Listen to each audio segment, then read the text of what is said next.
Já, komið í sæl og blessuð, velkomin í fjölmiðlaþáttinn sem að við hér á Samstöðinni höfum haldið út í allar götur frá áramótum.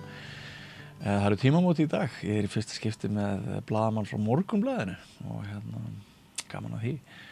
Síðan hér fulltrúi fjölmiðlanefndar. Við ætlum að ræða traust, falsfréttir, vinnubrögð, hvernig þau hafa breyst í sögunar ás og hlutverk fjölmiðla, stöðu fjölmiðla og hlutverk fjölmiðla og mögulega framtíðina eins og við erum vön að gera í þessum þáttum.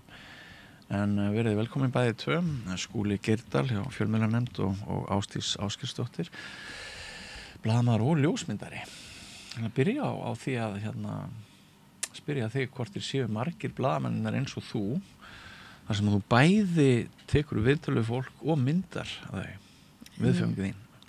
Ég held ég sé nú bara ein sem í þannig stöðu. Já. Ég þekki engan annan sem tekur myndir líka, sko. Nei. Þannig lærði blaðaljósmyndinni upphafi, sko. Já. Þannig að skrifin komu svona aðeins eftir á. Já. Þetta eiginlega stórmerkilegt, sko. Ég segi það saman, ég þekki engan sem að í þessu tvennu. Blaðamenn eru vanir að vinna með ljósmyndurum og ekki síst í stórum viðtölum. En hefur þá þann háttinn á að þú byrjar á viðtælinu og myndar svo eða? Já, ég byrja alltaf á viðtælinu. Mér finnst það bara einhvern veginn þægilegra. Ekki nema að sé alveg að fara að skella á kolniða myrkur, þá kannski einstakasinnum ákvað ég að byrja á myndinni, sko. Já. En það bara, þú veist, þegar maður er kannski búin að tala við fólk í klukkutíma, þá er maður búin að ná svo svona góðri tengingu við manneskjuna og þá er miklu auðveldara fyrir mig einhvern veginn að mynda einhvern veginn, af því þá er búið að byggja upp eitthvað ákveðið traust og svona, þá næ ég betri myndum, held ég. Ég trúi því alveg. Og til dæmis ef tónn viðtalsins hefur farið einhver ákveðna átt, þá væntanlega reynir þau að láta myndirnar endurspegla það, ekki satt? Já, algjörlega. Já. Þú veist, ég er ekki að biðja fólk að brosa ef við erum nýbúin að vera að tala eitthvað hræðilega erfiða hluti. Nei. Að þá passar það ekkert við viðtalið, sko. Það minnir mig á það að ég var einu sinni staddur í Varsjá. Það var rétt eftir innrás Rússa í Úkraínu og ég var þarna staddur fyrir hönd Fréttablaðsins og ég var að tala við þolanda úkraínska konu sem var nýkomin yfir landamærin, nema það að þegar ljósmyndarinn minn ætlaði að fara að taka mynda af henni, þá sett hún alltaf upp svo mikið bros sem var í engu samræmi við frásögnina, annarkvort óöryggi eða eitthvað svoleiðis. Já. Og þá það spurningin, ein spurning af mörgum, af því að blaðamennska er náttúrulega ótrúlega flókið jobb og veltur kannski mikið á tilfinningagreind hverju sinni, sko, hvernig maður bregst við. En hefðir þú þá beðið þessa konu að brosa ekki? Já, ég hefði gert það. Já, þú hefði beðið konun að brosa ekki. Það var einmitt það sem ég bað konun að gera, en ljósmyndarinn sem var með mér, hann var ekki sammála. Að maður ætti að beita ítökum sínum. Ég hefði kannski sagt, sko, þú þarft ekki að brosa. Nei. Eða skilur, ég hefði kannski ekki sagt, þú mátt ekki, þú veist, ég myndi ekki kannski skipinni fyrir, en eða eitthvað svona, eitthvað að prófa eina sem er ekki brosandi, skilur. Akkurat. Svona að maður kannski fer svona valega að fólki bara. Já. En já, ég hefði absolutt bara sagt, bara tökum eina án, þú veist, án þess að brosa. Já. En það er svolítið hjákátlagt að segja hamsögu við brosandi andlit. Já. Og líka, þú veist, það þarf ekki alltaf að taka myndir, fólk þarf ekki alltaf að brosa á myndum, en en þú veist, kannski í léttum og skemmtilegum viðtölum að þá er alveg gaman að fólk sé glaðlegt, að sé ekki þú veist, eitthvað næstu í sorgmættasvipinn, skilur, en flottustu portrettin eru yfirleitt af fólki sem er ekki brosandi. Já. Það er nú bara þannig. Já. Hvað laðaði þig að fjölmiðlun? Já, ég eiginlega svona datt inn í, má segja að ég datt inn í þetta svolítið fyrir tilviljun, sko. Ég hafði reyndar alltaf gaman að taka myndir svona sem úlingur og svo þegar ég var svona að fara að velja mér eitthvað nám eftir stúdinspróf og þá kom nú svona eitt og annað til greina og hérna, það var nú eiginlega bara eldri systir mín sem að býr í Bandaríkjunum að hún segir bara allt í einu við mig eitthvað að þetta hérna, hvernig væri þú færi bara í photojournalism og ég segi, photojournalism, hvað er það eiginlega? Ég vissi ekki eins og það væri fag sko, sem maður ætti að læra. Nei. Þetta er náttúrulega 92 eða eitthvað svoleiðis. En svo þegar ég fór að hugsa málið, fannst mér þetta bara hljóma mjög vel og hérna þá geti ég saminað þetta að læra sagt, já, bara blaða ljósmyndun en það var náttúrulega líka kennt skrif þarna. Blaðaskrif og við vorum látið vinna á skólablaðinu og eitthvað svona. Var þetta skóli í Bandaríkjunum? Já, þetta er hérna Kent State University sem er nú frægastu fyrir það að það voru drepni 4 nemendur þarna í Víetnamstríðinu 1970 af þjóðvarðaliðinu bandaríska. Þau voru að mótmæla stríðinu og það var eins og núna er að gerast í Bandaríkjunum þá kallaði Trump, ekki Trump þá, heldur kallaði forsetinn á þjóðvarðaliðið og í staðin fyrir að skjóta gúmmíkúlum þá bara einhver hluta vegna þá skutuður alvöru kúlum og það dói þarna 4 nemendur. Og bera við slysni eða? Ég man nú ekki alveg nákvæmlega hvað hérna hver var ástæðan en þetta var svona talið vera það sem að gerði svona líka var svona sem að var til þess að enda Víetnamstríðið. Já, einmitt. Fólk var náttúrulega mjög reitt. Já. En þetta er svona útudúr. Jú. En já, þannig að ég fór í þetta nám og hérna kom svo bara heim og fekk strax vinna á Mogganum sem ljósmyndari. Já. Og hefur þau unnið alla þinn starfsferil hér á landi á Mogganum? Já. Það má segja það. Ég hérna hvenær breytist það að þú hættir að taka myndir og færir líka ég sem sagt þegar ég var ljósmyndari þá átti ég það nú alveg til að skrifa smá með þú veist, ég til dæmis fór stundum í svona einhver ferðalög það var hérna, ég kannski fór segjum bara á sjó í nokkra daga fyrir Moggan fór á varskip, gerði hitt og þetta svona, sem var svona lengri og stærri verkefni og þá skrifaði ég bara sjálf sko. Moggin átti náttúrulega alltaf pening sem að hinir fjölmiðlarnir sérstaklega sko 95 til svona 2000 þá var til ansi góð peningur góð blaðamennska metnaðarfull verkefni og hérna svo fór maður kannski í bara ferðalög og þú veist ég gerði 2 risastóra greinar frá Afríku og það skrifaði ég allt sjálf en ég var svona aðeins byrjuð að fikta við að skrifa en svo hætti ég nú bara Mogganum og snýri mér nú bara hérna, meira háskólanámi og endaði svo í master í blaðamennsku því það tókaði eitthvað í mig aftur að Tókstu masterinn upp í HÍ? Já Hélt ég væri svona einhvern veginn búið með hann að kapla en svo var ég greinilega ekki búið með hann. Og svo kem ég bara aftur og þá er ég ráðin á Sunnudagsblaðið og það, svo er bara liðin 10 ár sko. En þá eiginlega snýrist þetta aðeins, þá er ég náttúrulega auðvitað meira að skrifa en mynda alltaf sjálf sko. En þú ert jólfslega grjóthörð sko, það er ekki allir sem að myndu nenna að fara borðið í skip og harka í slíku. Já, maður var svona, þú veist hérna á 30-aldri sko en jú, ég hérna mér finnst gaman að gera svona hluti sko. Hvað er það sem að keyrir þig áfram? Ég held að sé bara áhugin á fólki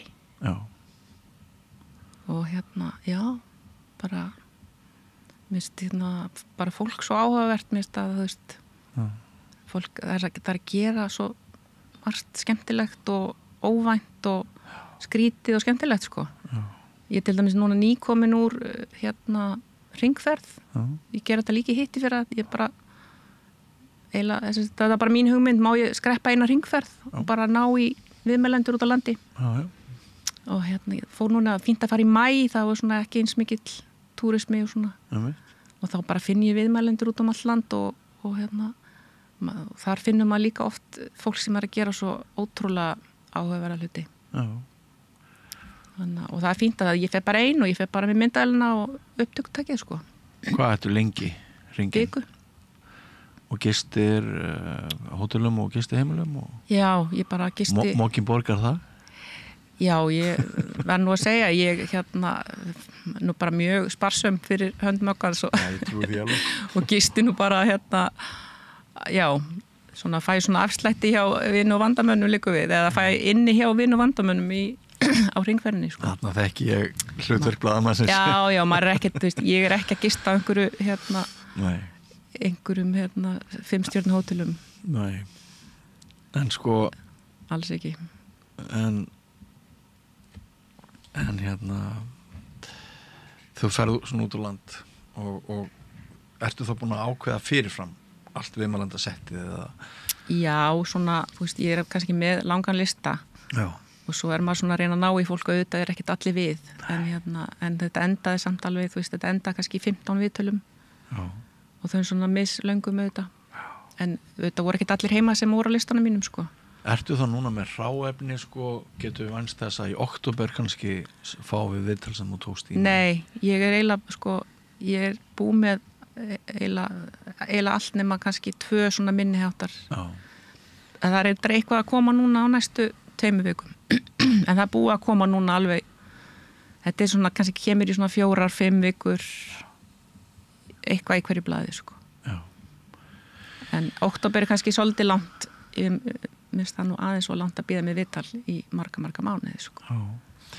En reynirðu að segja samfélagssögu á sama tíma og þú segir persónusögu viðmælenda þinna í máli og myndum?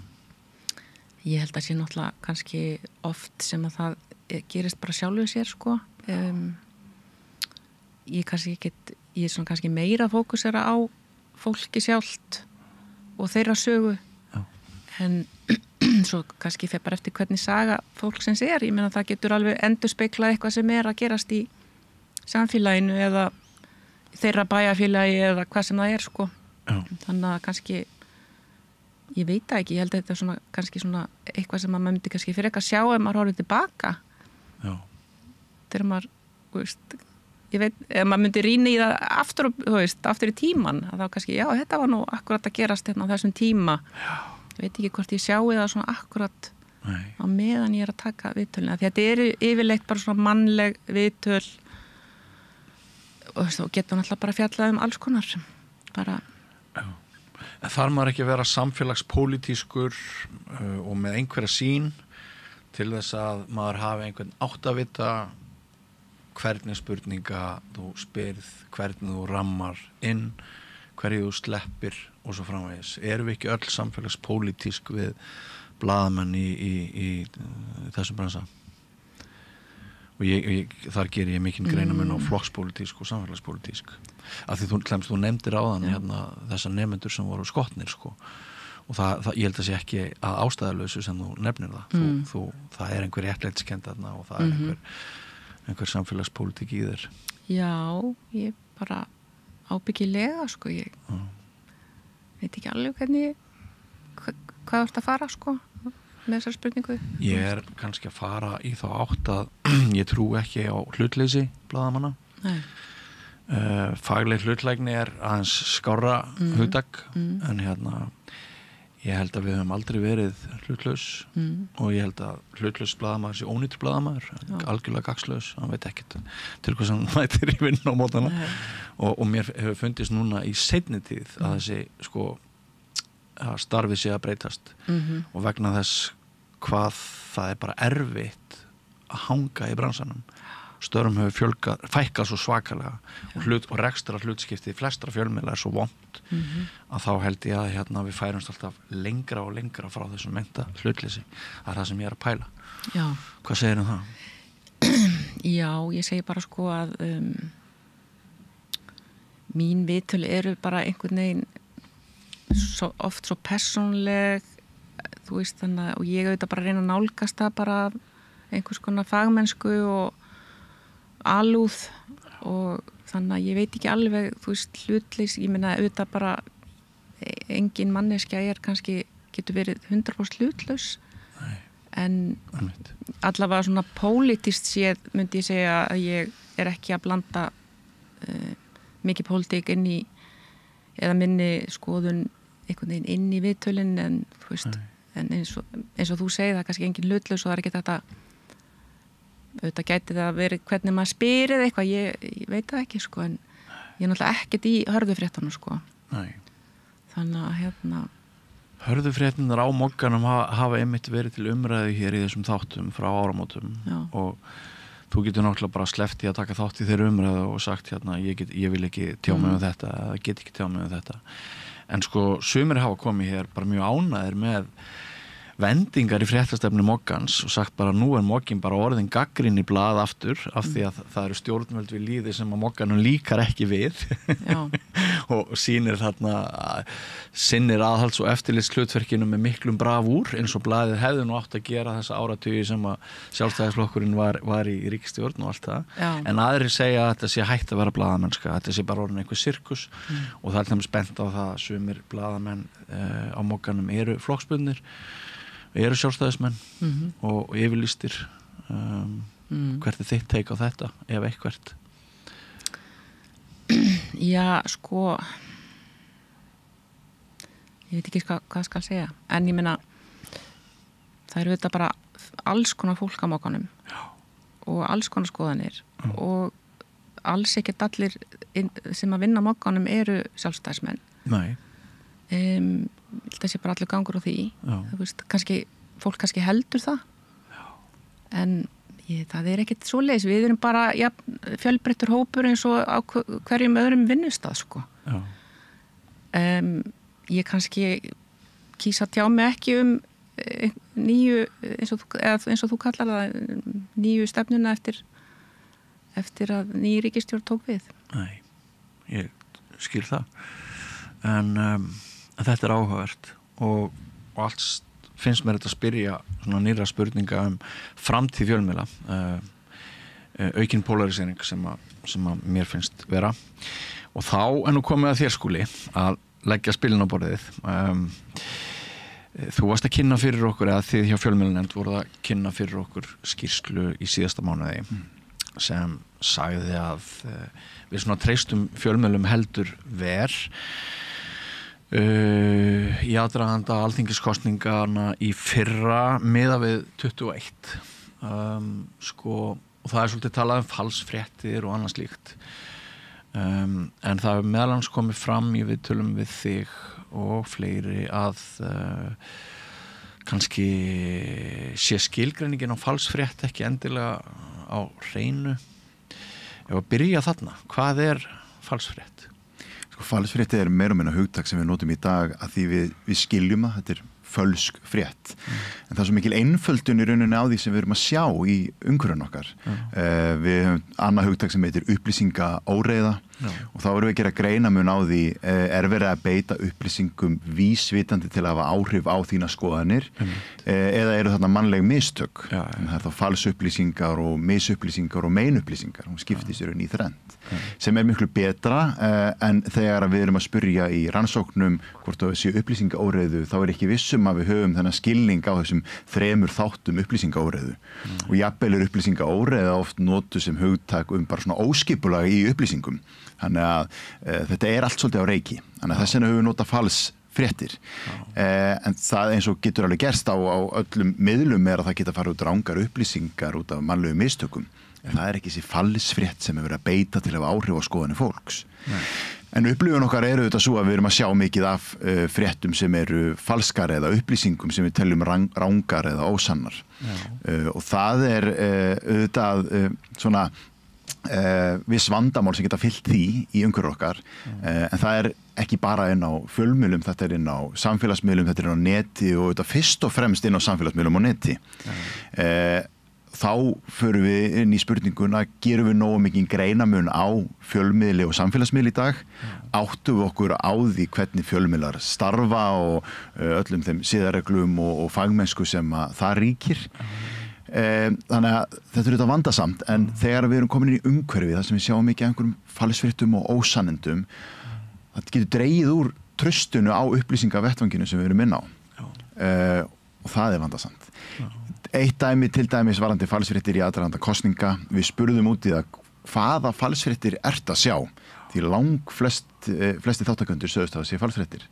og þetta gat verið eiginlega bara hvað sem og meira og meina bara það sem ég var ósammála það var falsfrétt bara bullið í honum þarna í þessum flokki sem ég ekki að fara að kjósa það allt í einu falsfrétt svolítið eins og Trump sem bendir á allt sem hann ósammála sem falsfrétt til að draga úr væginn á því þannig að já, þetta á svona vondum stað en ég myndi segja kannski það sem við höfum verið að gera til að bregðast við því því við kannski getum ekki endilega brugðist við því að við sjáum meira af fölskum upplýsingum eða falsfréttum inn á samfélagsmiðlum en það sem við getum gert að bregðast við því að leita okkur upplýsinga á traustum stöðum blokka, láta vita spyrja spurninga, gagnrýna hugsunin þetta eru þættir sem við getum lagt áherslu á Ég hef sjálfur meiri áhyggjur af trójuhestum í fjölmiðlum gildislöðnum, fyrirsögnum heldur en hreinum falsfréttum með þér veist það kannski óviðurkvæmilegt en af því að þú ert nú gestur minn í dag en bara sem dæmi sko í Mogganum í dag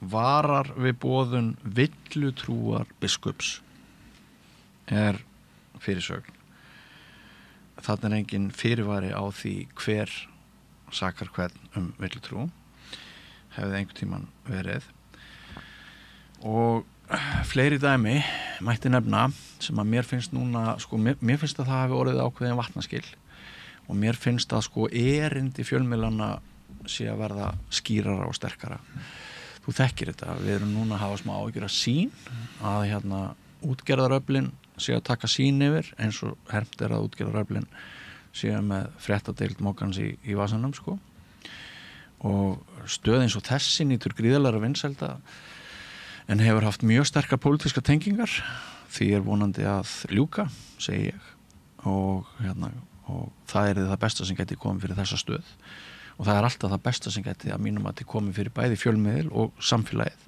að það séu engar pólitískar tengingar og séu engin grunur agenda en hvað segir það að svona bara svona í seinni tíð eru þið eitthvað að rannsaka það hjá fjölmiðlanefnd sko þessi trójuhesta þessi ritstjórnarlegu tilfærslur við vorum að ræða núna áðan Moggan og hvernig hann breytir ritstjórnarstefnu með nýrri ríkisstjórn þetta ykkar tilfælli?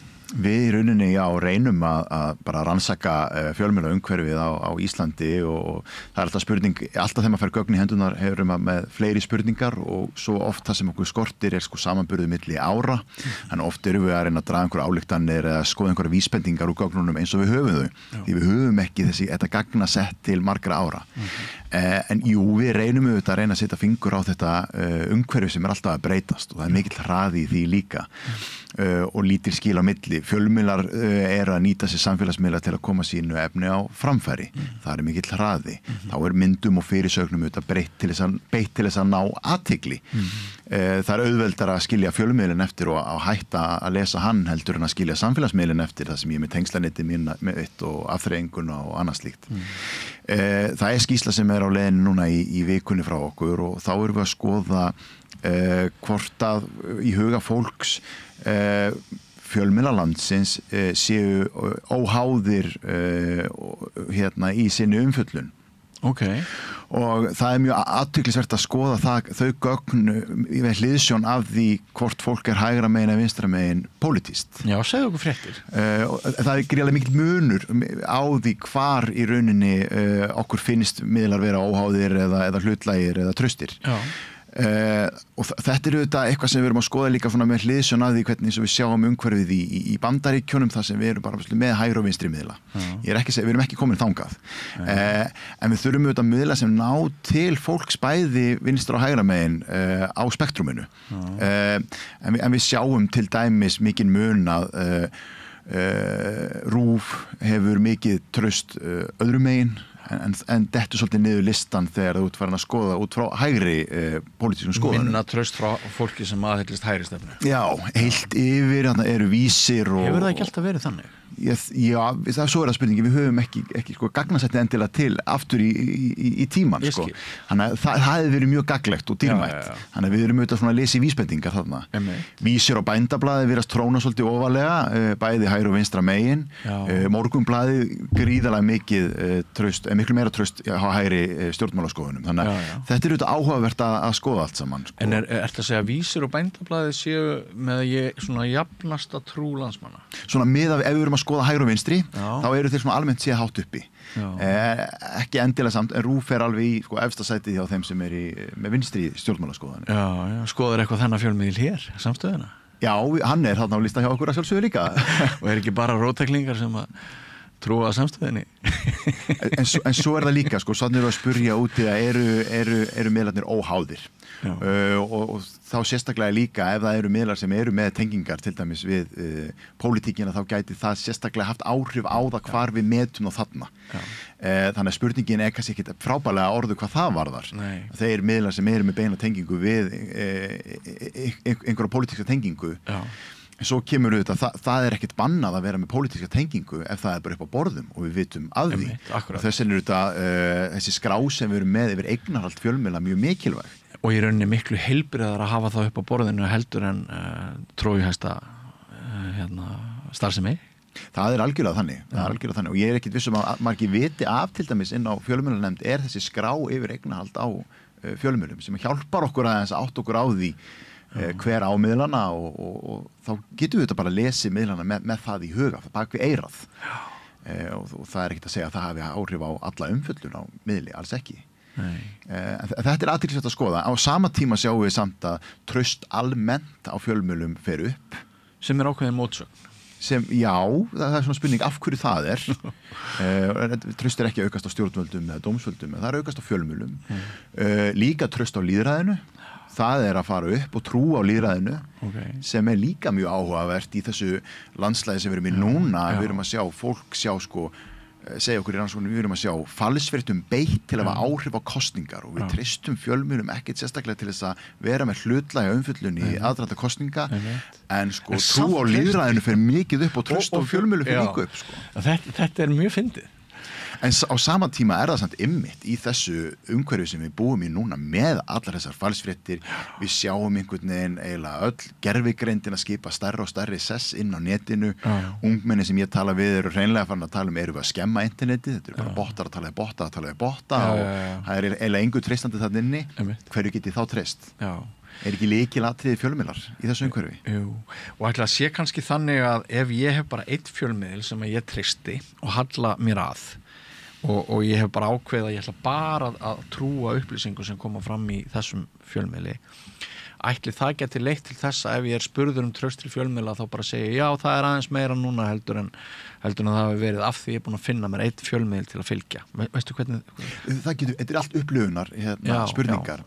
Það gætu þetta verið að hafa áhrif á upplifunum mína. Nei, mér finnst eiginlega allir hinni sem ég er ekki að lesa, þeir eru algjört sorp og drasl sko, en þessi sem ég treysti og les, hann er frábær. En við þurfum þetta að finna okkar miðla en sjálfsögum myndi ég segja bara að reyna að skoða sem flesta og þess vegna höfum við þetta líka áhyggjur af því eins og þróuninu og við höfum séðan að þegar Torg dektur út með Fréttablaðið og Hringbrot, það eru þetta stórmál. Nýjustu vendingar líka hjá Sín, þetta er mjög fréttnæmt og það er margt að gerast í fjölmiðlaumhverfinu. Og þau eru mörg áhyggjuefnin sannarlega. Það eru áhyggjuefni þarna líka, já. Mér langar einmitt að af því að hann nefndi fall Fréttablaðsins hann Skúli. Ég var nú að vinna á Fréttablaðinu.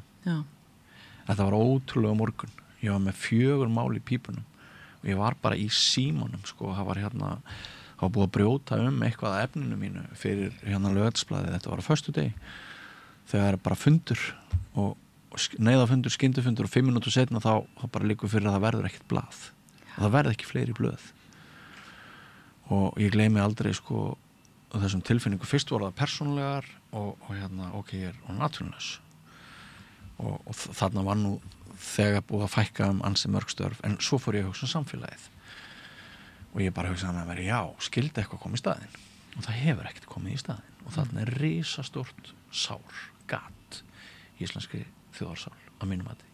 Náttúrulega það er ekki gott að við séum bara með eitt dagblað sem kemur út eins og Moggan ábyrgðar náttúrulega hluti ykkar er mikill.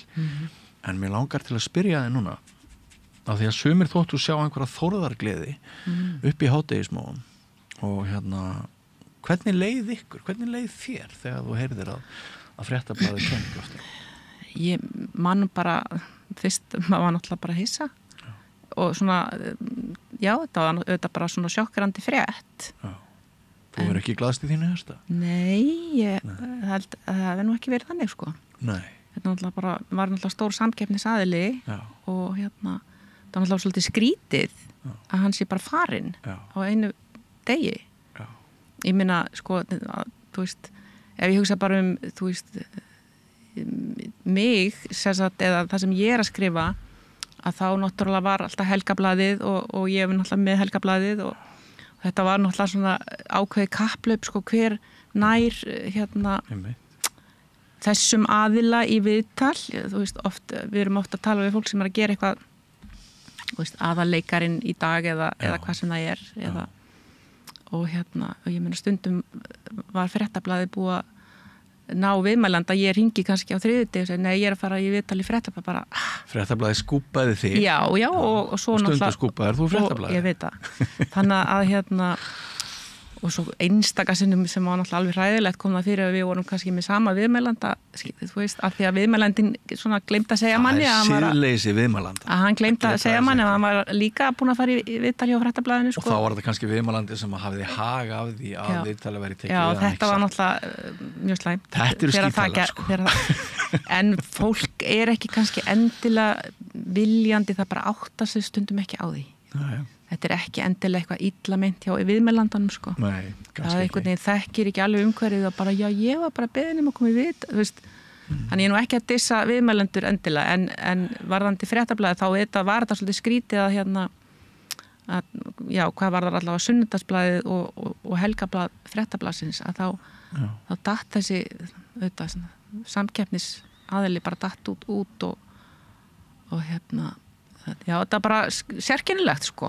Og þannig að, en ég veit ekki, þú veist, já, maður satt á kannski meira einn af viðmælendum eftir það. En ég er ekkert að segja þessi betra. Nei, og það er alveg gild spurning hvort, sko, pólitísk ritstjórnarstefna Moggans í fréttum gæti verið svo sem að hún er núna, ef það væru fleiri dagblöð að keppa við það. Og ég get sagt það bara svona eigin skinni að þegar maður er í sem harðastri samkeppni við aðra, þá vinnum maður best. Þegar maður er að berjast upp á líf og dauða við keppinaut af öðrum fjölmiðlum, þá kemur langt best út úr því. En maður getur hallað sér aftur og bara strokið ístruna og það er engin annar sem er að veita mér aðhald, þá er svona freka líklegt að það bitni á afurðinni og bara við getum spilst ef við erum ekki á tánum af samkeppni. Ég held samt að blaðamenn Morgunblaðsins séu á tánum. Þú veist, ég meina það er bara mjög mikið fagmennska og fólk er að vanda sig og þó að vanti Fréttablaðið þá er ekkert verið að slá af, held ég. Nei. Að reyna að hafa gæði í vinnubröðum. Nei, það er kannski taka svolítið mikið pláss þessir blaðamenn eins og Andrés Magnússon og Stefán Einar, kannski svona úr fjarska finnst manni stundum eins og allir séu eins og þeir, en það er náttúrulega ekki þannig eins og bendir á. En sko ég er svona að velta fyrir mér þessum niðurstöðum sem að þú ert þarna að kynna, hvernig maður er að ráða í þetta. Við erum allavega sammála það, Skúli, að ef sko daginn sem að fólk, vænti ég, að daginn sem að fólk hættir að treysta fjölmiðlum, þá hafa skapast kjör aðstæður fyrir populistana og stórhættulegt fólk til þess að vaða uppi og sölsa undir sig lýðræðið, ekki satt. Ég vil ekki horfa upp á þann dag sem við hættum að treysta fjölmiðlum. Nei. Það er alveg klárt mál. Og ég held að í þessu öllu saman þá þurfum við að opna dálítið meira dyrnar gagnvart almenningi hvernig fjölmiðlar virka. Af hverju ættu við að treysta fjölmiðlum?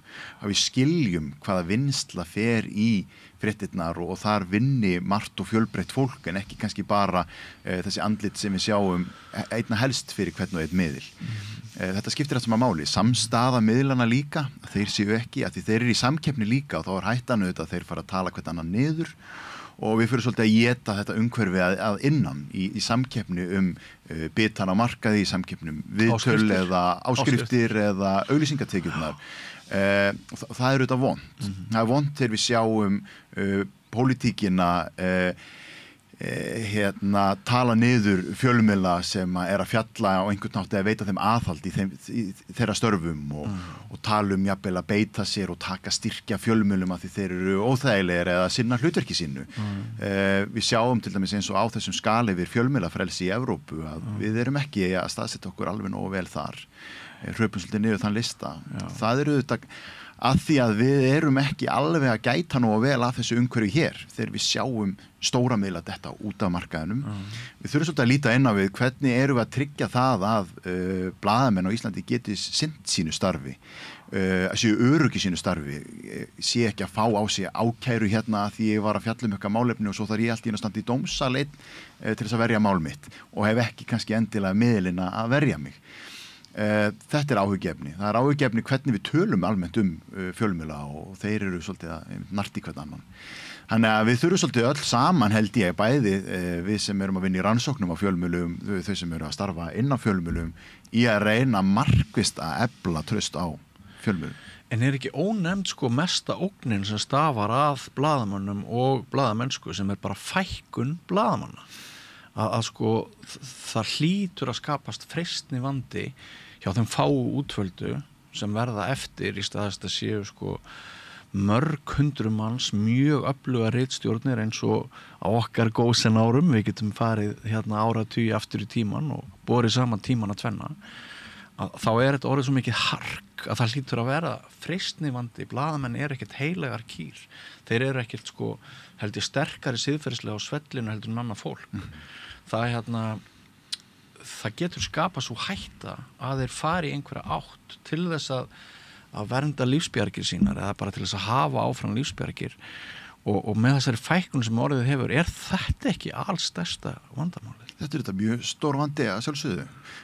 Laun, ekki há og við ræðum þetta mikið, ég ræði mikið með nemendum í fjölmiðlafræðinni í Háskólum Akureyri og það er eiginlega krafan farin að vera núna á að blaðamaður þarf að geta gert margt, hann þarf eiginlega að vera kunna eitthvað í umbróti og hann þarf að kunna eitthvað í ljósmyndun og hönnun og það er alls konar pakki tæknilega hliðin, við erum tæknimenn okkar eigin þætti í útvarpinu og svo framvegis. Á sama tíma eru launin ekki glæsileg.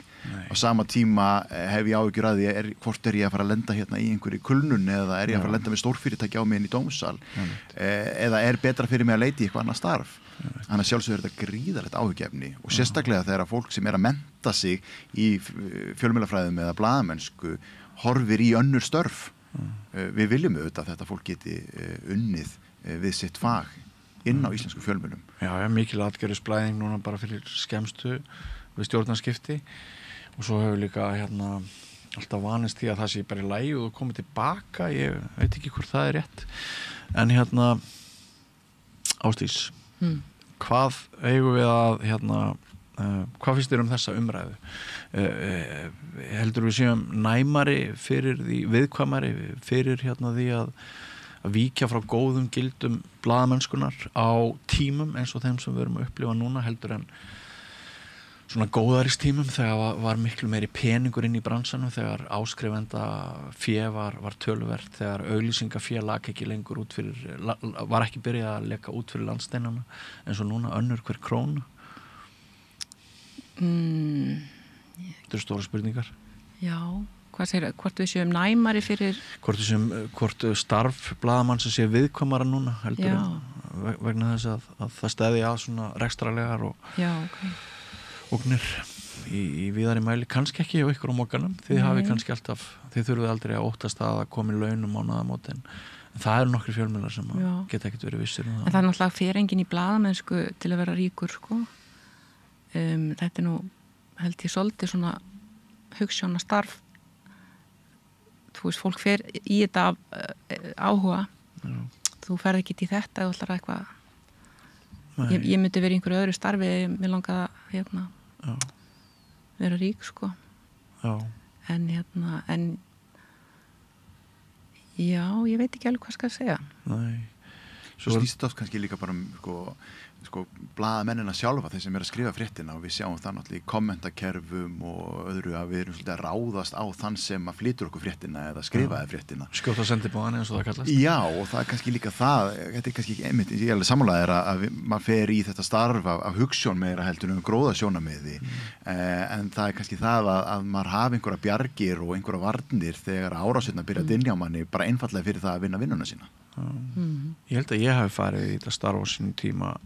Mín fyrsta blaðamennska átti sér stað 1984. Ég held að ég hafi farið í þetta starf til þess að hafa áhrif, til þess að geta hakað við eitthvað sem að mér varst ekki nógu gott í samfélaginu og ég vildi benda á það. Þannig að ég held að það hafi verið samfélagspólitíkin sem rak mig áfram. Mér slíka stundu þegar við erum að ræða starf blaðamannsins og við erum að tala um þetta sé illa borgað og vinnutíminn sé erfiður og maður sé alltaf að vinna og svona. Við gleymum samt svolítið ofta að nefna hvað þetta er sko dýrmætt jobb og hvað áhrifin af störfum blaðamanna geta orðið mikil. Til dæmis þegar ég skrifa frétt sem að verður til þess að maður sem að misnota börn vistaður í fangelsi og þá ekki hættulegu börnunum árabil, þá bara líður mér rosalega vel. Og það alls konar svona element sem eru í blaðamennskunni að við höfum í rauninni aðgengi af öllu fólki innanlands og erlendis.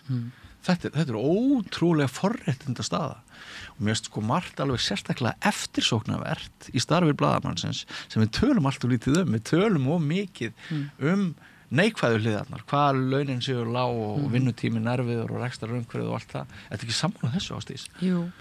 Jú, og svo auðvitað til dæmis eins og í mínu starfi og ég vel náttúrulega mína viðmælendur mjög oft bara sjálf. Já. Að, ég auðvitað hef, ég get valið að, taka viðtöl við fólk sem að mér finnst kannski muni, eins og þú segir, hafa einhvers konar góð áhrif, opna augu fólks, fá fólk til að vera svona aðeins sjá aðra hliðar. Og þetta auðvitað ákveðið svona, já, ég veit ekki, vald. Þetta völd. Já, þetta eru áhrif. Ég get tekið viðtal við flótta fólk, transfólk, alls konar fólk sem í samfélaginu sem að, og ég get alveg hugsa, vonandi hefur einhver lesið þetta og hugsa, já, heyrðu, þetta nú ekki svo slæmt fólk. Eða skiljið, að mér finnst alveg gaman að reyna að opna augu fólks fyrir ólíkum bara þjóðfélagshópum og sérstaklega þegar er svona, mikið grimmt oft í samfélaginu, til dæmis bara varandi innflytjendur og svoleiðis að það er allir settir undir sama hatt oft. Þetta er bara þá er líka svo gaman að sýna allt fólkið sem er að gera bara frábæra hluti og eða er í minnihlutahópum.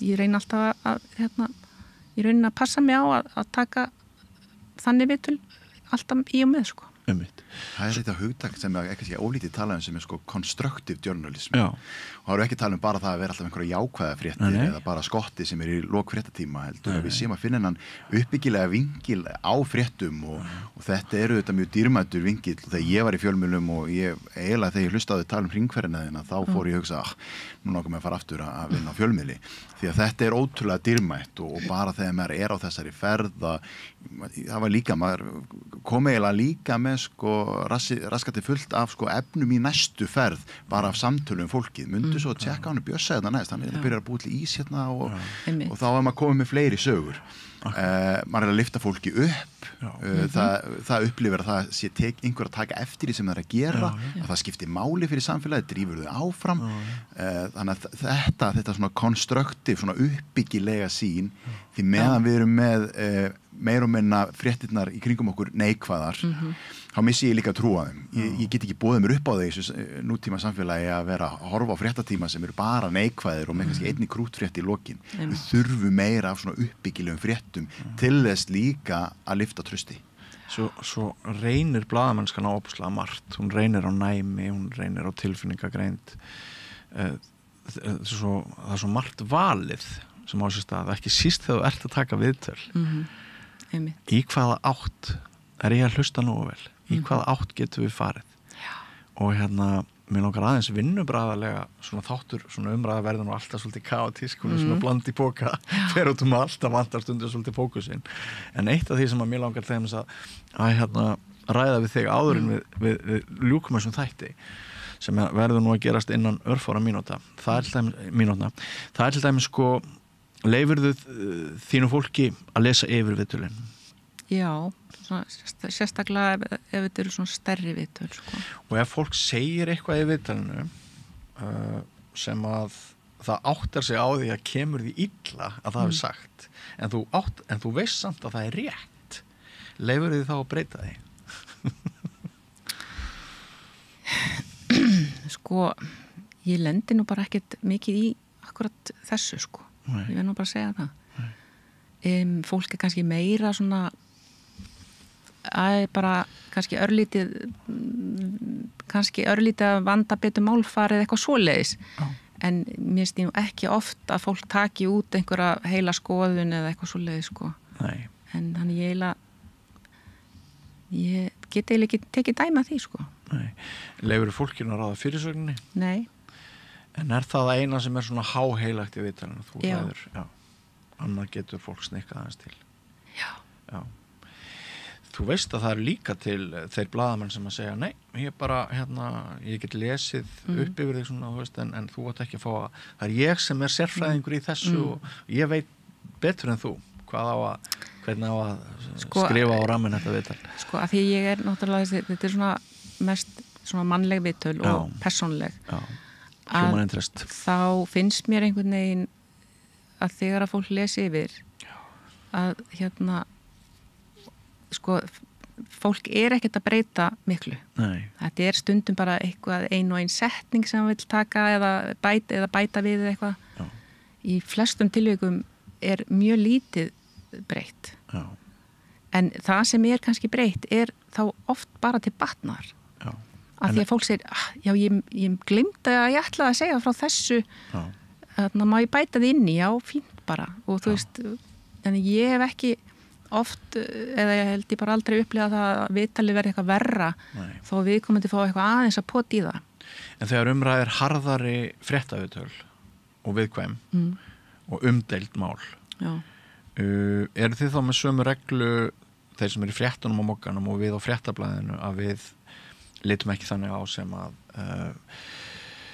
viðmælendur okkar ættu nokkurn rétt á því að fá til dæmis tölvupóst með tilvitnunum en þeir áttu rétt á því að við myndum lesa upp fyrir þá í síma hvað þið haft eftir þeim merkingar? Já, ég bara þekki ekki alveg hvernig fréttadeildin vinnur þetta en ég held að stundum það sé lesið upp einhverja tilvitnanir í síma sko. Já, einmitt. En ég er bara ekki spurt þau. Nei, þú ert í annarri deild. Já, ég er bara í svona mýgri málunum og Akkurat.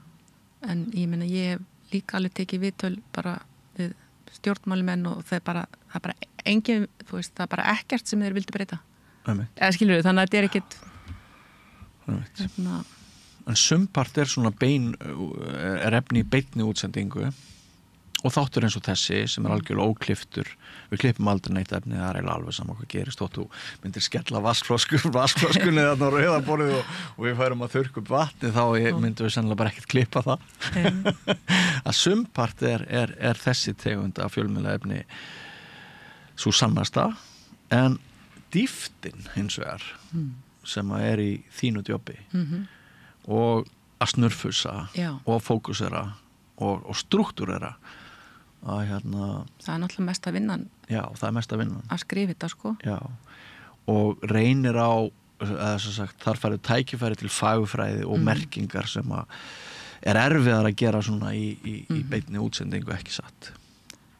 Jú, algjörlega, ég meina ég hef líka tekið dagmáls viðtöl og það eru þetta allt öðru í þessi form menn það er ekkert klift hjá okkur heldur og maður þarf í raunin að byggja upp viðtalið kannski af allt annan hátt að því maður veit að þú veist að þetta er bara sendt út eins og en ég náttúrulega að taka viðtöl bara og svo og þau eru líka oft mjög löng sko, ég kannski hjá fólki í 1,5-2 tíma sko, síðan þarf ég að vinsa úr því og aðalatriðin og búsla saman og þetta náttúrulega tekur alveg heilan dag allavega, stundum 2. Já, einu sinni var ég að vinna á Tímanum hér sunnan heiða og ég var sendur í að taka helgarviðtal við Hrafn Gunnlaugsson, kvikmyndagerðarmann og hann vildi endilega að ég kæmi á laugardegi og ég var svo sem ekkert ánægði með það en ég ákvað að koma og ég held ég hafi áætlað tíma frá 10 til 11 á laugardagsmorgni að taka viðtal við Hrafnin og heimili hans í Laugarnesinu nema það að ég fór þaðan út klukkan 6 eftir 8 klukkustundir og stundum hefur maður lent í svona gíslingu sem blaðamaður. Þú ekki geta satt stopp? Það var svolítið erfitt fyrir svona ungan og óreynda blaðamann á norðan sko, komin þarna inn til hins mikla leikstjóra, inn á heimilans. En þetta er auðvitað líka bara kunst sko, að hvernig ætlar að, þú veist, ég menn ef ég veit er að fara að skrifa eina síðu, þá er ég ekki að láta fólk tala í klukktíma. Nei. Af því það, þú veist, ég reyni svona að, ef ég veit þetta er opnuviðtal, þá má það alveg tala, samt helst ekki meir en svona rúman klukktíma því það er bara svo erfitt að vinna úr margar klukktíma viðtali. Tímafrekt.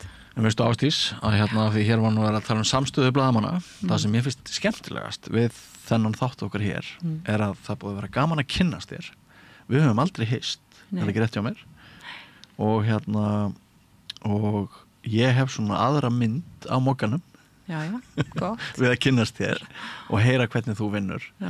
Og það er ágætis lærdómur að vera myndur á það að það sem mest er talað er ekki endilega mest lýsandi fyrir ástand stóra fjölmiðla. Nei. Þannig að ég þakka þér kærlega fyrir að koma hér að rauðaborðinu til okkar og vera gestur í fjölmiðla þættinum. Óskar allsins besta í framtíðin er ekki rétt skilja hjá mér að þú sitt á fyrsta degi í sumarfrí. Jú. Já. Ég er í flutningum og þannig að ég er bara að fara heima að pakka í kassa. Já.